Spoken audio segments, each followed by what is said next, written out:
Midway upon the journey of our life, I found myself within a forest dark, for the straightforward path had been lost. And during my journey, as I made my way through the tangled labyrinthine paths of deception, looking for the center of truth, I met a brilliant woman who taught me many a flat fact. But out of all of her flat facts, it was one fact that struck a chord. She showed me the maps of old and asked me to find the key anomaly, the one error that all maps contained. I pointed to the varying representations of unknown land masses, to Hyperborea. She shook her head. No, find the glitch. We live on a flat plane. Our world is an electromagnetic terrarium, surrounded by an ethereal sea of water. And like all terrariums, after initial creation, they begin to form their own self-sustaining atmosphere. The sun and the moon journey above our flat realm in concentric spirals. There are 5 prominent circles of latitude, we are told. We have the Arctic Circle, closest to the center, the Tropic of Cancer at 23.5 degrees latitude in the northern hemisphere, the Equator at 0 degree latitude, the Tropic of Capricorn at 23.5 degrees latitude in the southern hemisphere, and the Antarctic Circle. The sun journeys from the equator at the March equinox up in concentric spirals to the Tropic of Cancer. When the sun is in this position, the northern hemisphere experiences summer and the southern hemisphere experiences winter. After which, the sun turns and begins making its way back to the equator. The word tropic stems from the Latin word tropicus, which means pertaining to a turn. The sun journeys back, taking the same concentric spiral path, and reaches the equator again. It then keeps going and reaches the Tropic of Capricorn. When the sun is in this position, the southern hemisphere experiences summer and the northern hemisphere experiences winter. After a time, the sun turns and begins making its way back to the equator for the March equinox.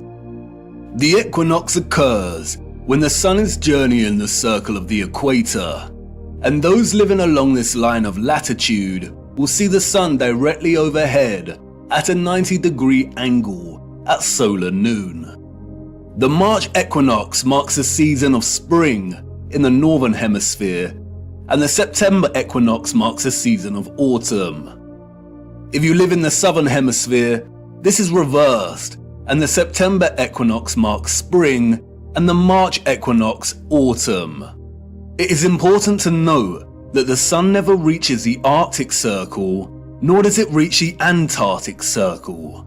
It never reaches the poles. It journeys to the tropic circles and then turns back. The point at which the sun reaches its most northerly and southerly excursion relative to the equator is called the solstice.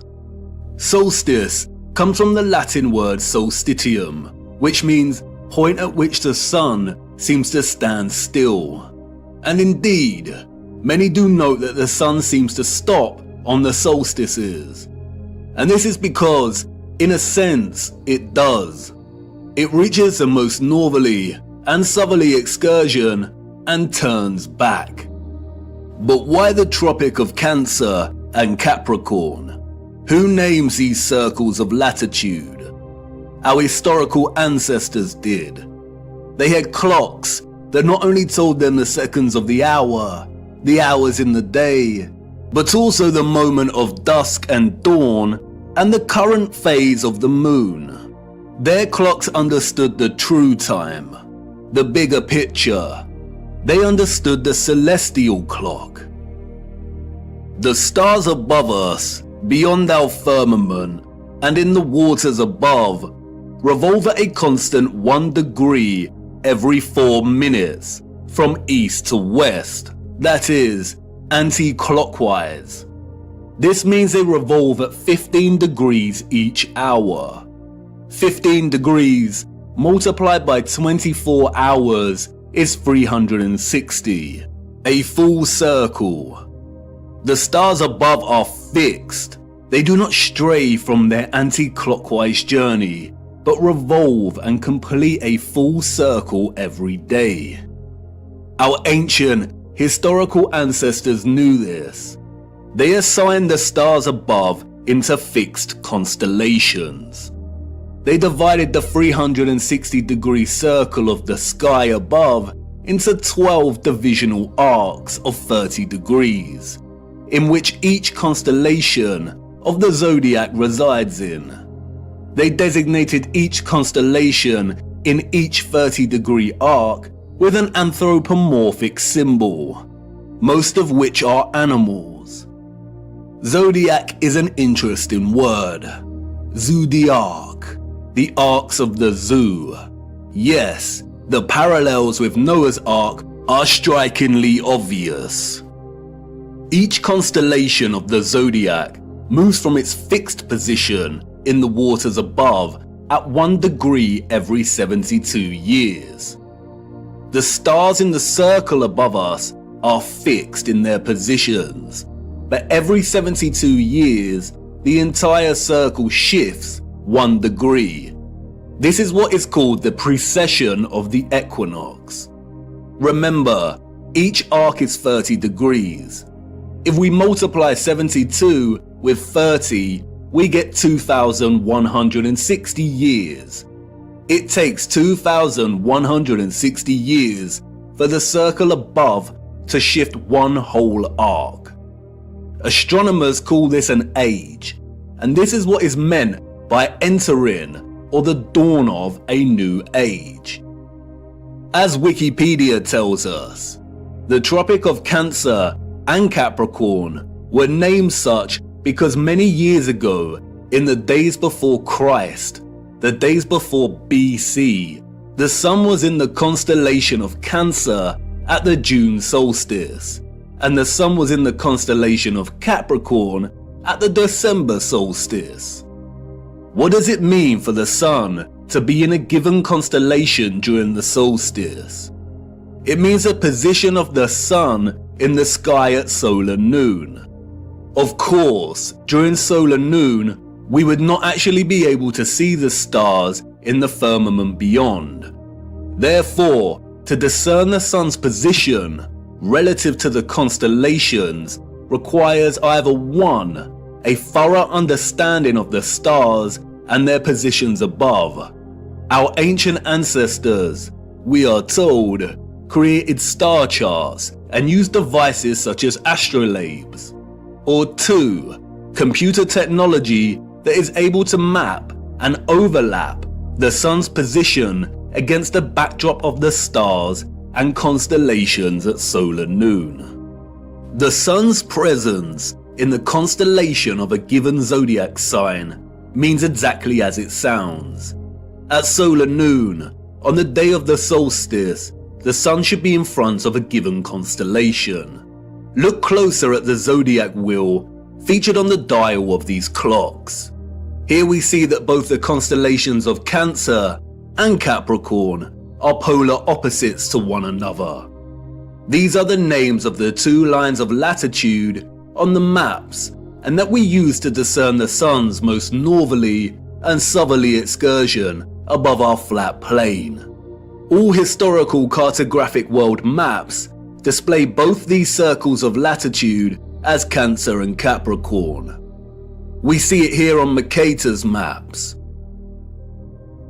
on the Ortelius, on the Rouge, on the Urbano Monte. Cartographic maps combine so-called science with aesthetics to communicate spatial information effectively. They strive to be accurate. And we still use this designation of Cancer and Capricorn for these circles of latitude on our cartographic maps today. Google Earth also uses these designations. But why? As Wikipedia states, when this line of latitude was named in the last centuries BC, the sun was in the constellation Cancer at the June solstice, the time each year that the sun reaches its zenith at this latitude. Similarly, when the Tropic of Capricorn was named, the sun was in the constellation of Capricorn at the December solstice. And the wheel of the zodiac makes this very easy to understand.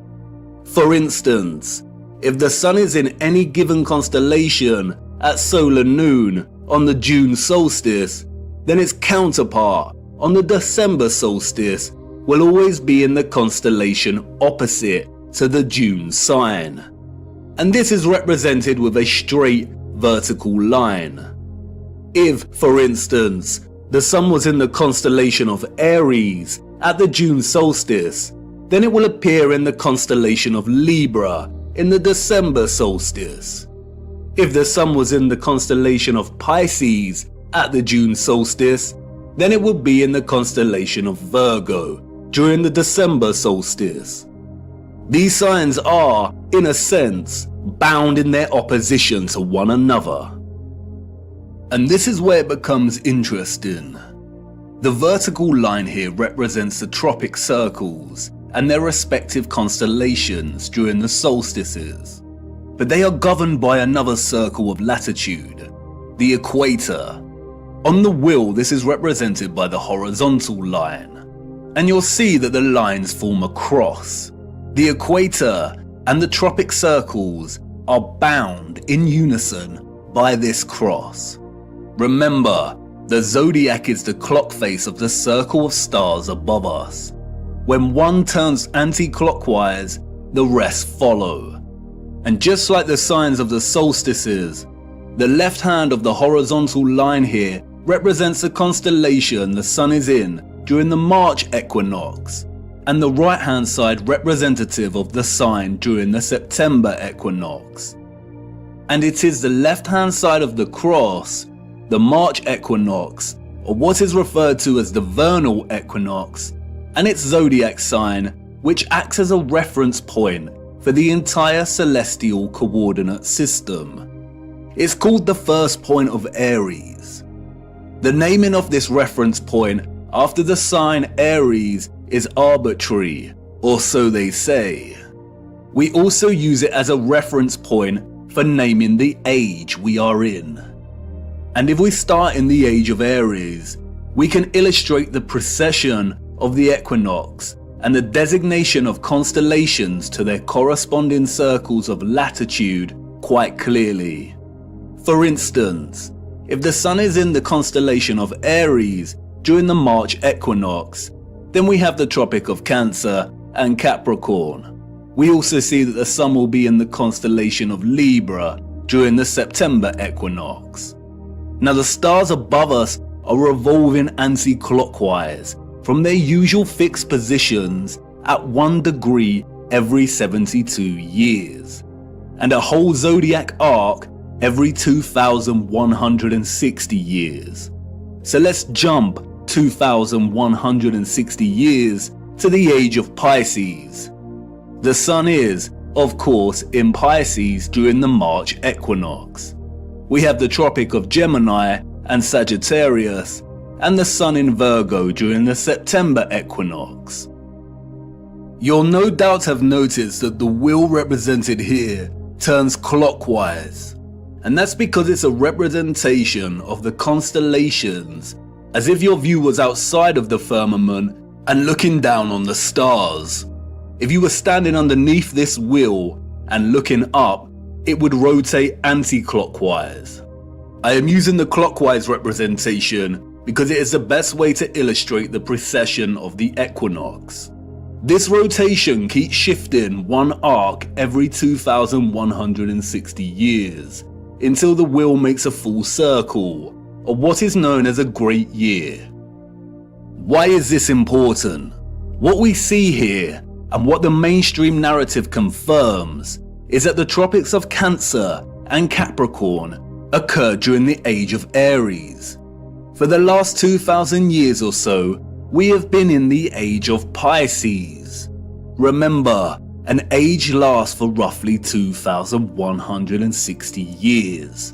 And we are now on the cusp of entering into the age of Aquarius.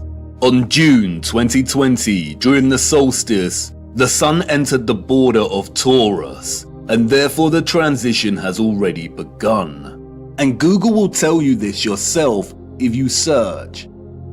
A new age, or a precession of 30 degrees into a new constellation on the March equinox, is not some new age, pseudo-spiritual fantasy of astrologists and yogis alike. It is an astronomical law of the stars above in the firmament, and you can track it yourself every equinox and solstice. It is a critical and integral component in the function of our realm. If we are entering the age of Aquarius, then that means that the sun has not been in the constellation of Cancer or Capricorn during the solstice for over 2,000 years, when our realm was in the age of Aries.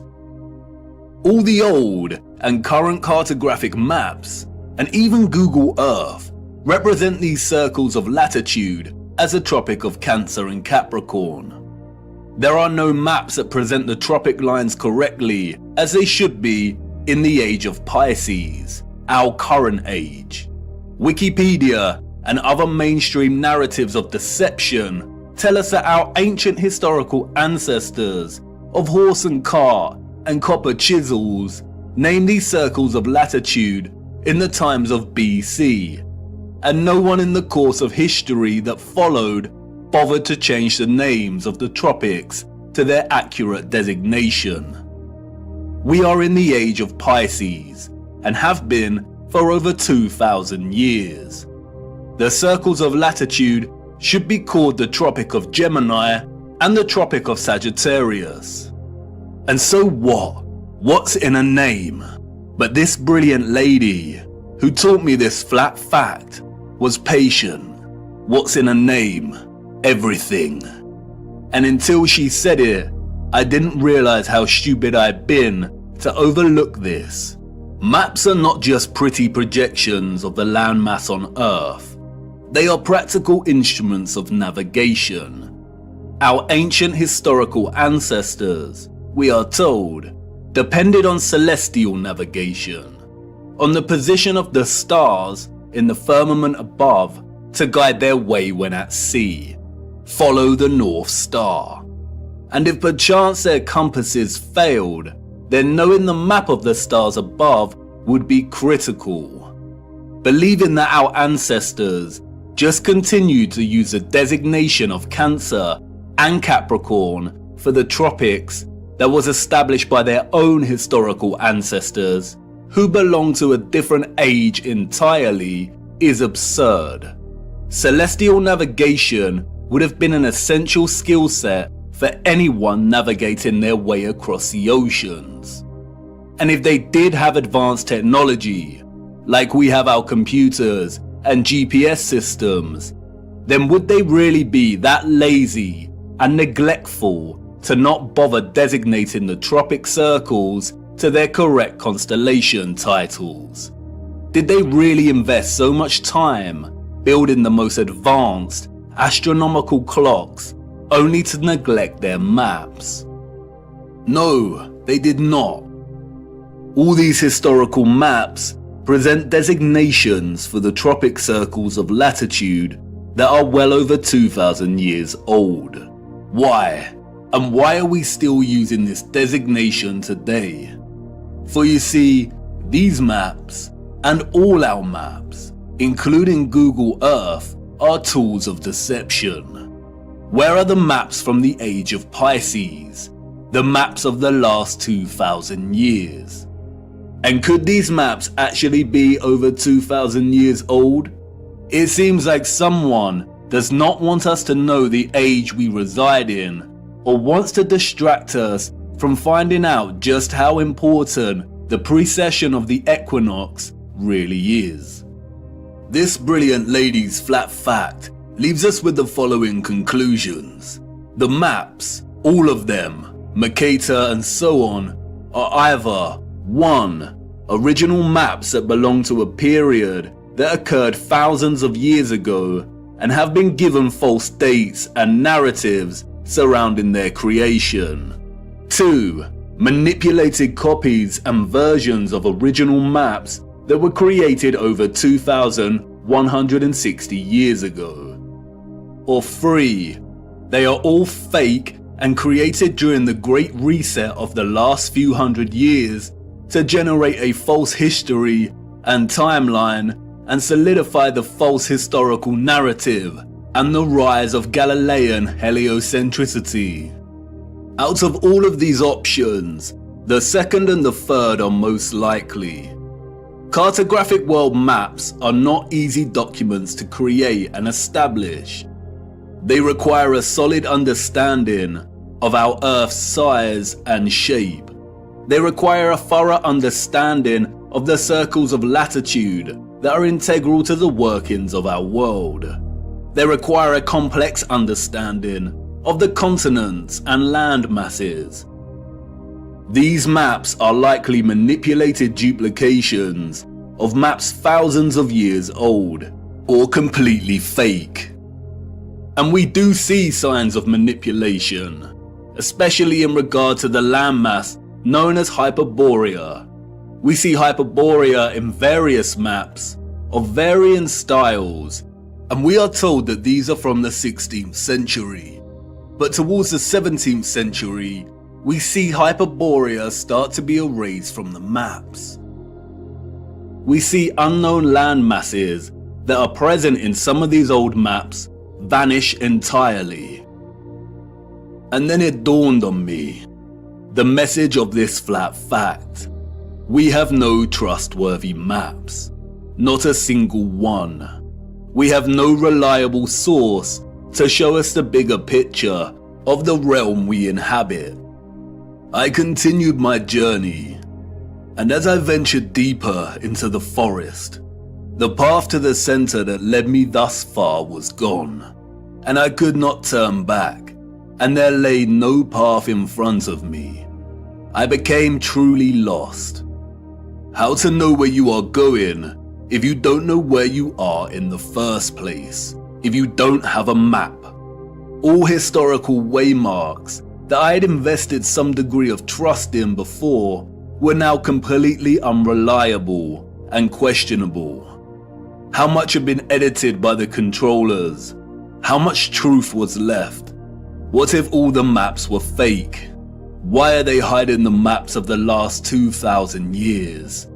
We do not have one single accurate or honest world map.